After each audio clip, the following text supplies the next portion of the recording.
Hi, it's me, Taong Gala, ang vlogger ng diet.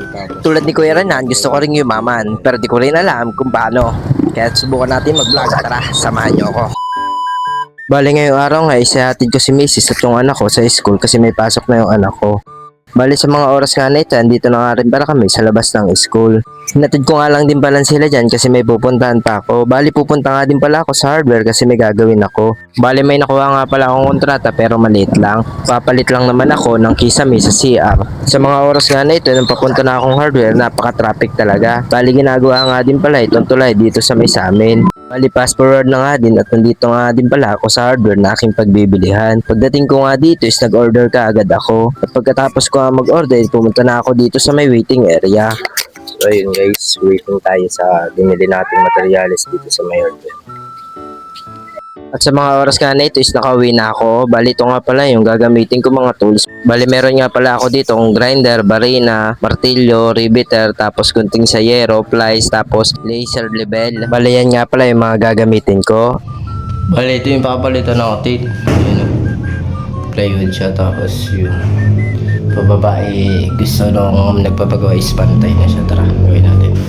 At dito nga sa mga oras na ito is binabaklas ko na. Bali ako nga lang pala mag-isa dyan yung gagawa. Bali maliit nga lang din pala niya kaya kaya ko na yan. Bali lagi naman pala ako nag-iisa pag gumagawa ako pag maliit lang yung project ko. At sa mga oras nga din na ito is natapos ko na siyang baklasin. So, nung nakalas na natin yung kisame nila, yun o, yung itsura. Pero ang gusto sana ni client is pumantay siya, yung kisame niya is pantay. Ang problema nga dito is mababa yung baba, kaya yan tayo mapapaisip. Pero may naisip na ako na gagawin natin. Sa mga oras nga na ito, simulan ko na mag-layout. Bali, nilatag ko na nga din pala yung level laser ko dyan para makapagsimula na din ako at makakuha na din ako ng tamang level para pantay at hindi tumagilid yung ikakabit yung kisame. Bali, tinaas ko na lang dun sa guhit kasi gusto nila is mas mataas daw dun sa dati. Eh, di pwede dun sa baba dito.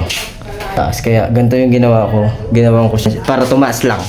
Ayan, tapos ang ginawa ko na lang dito is ito, parang biga na lang din yan para at least hindi tulad na ng dati kasi andito lang din siya, sobrang baba guys.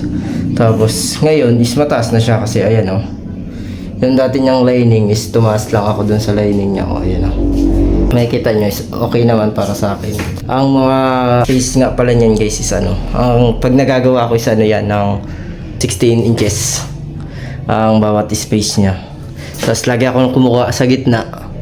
Kaya ang zero hook ay halos gilid pareho. Dalawang gilid, halos lahat ng gilid is may zero hook pag ako naggagawa. Kasi sa gitna ako kumukuha para hindi ako mahirapan magtabas ng ating gagamitin na hardeflex. So ayun lang guys. Bali, uwi na muna ako. Bukas naman siguro. Yun lang. Salamat!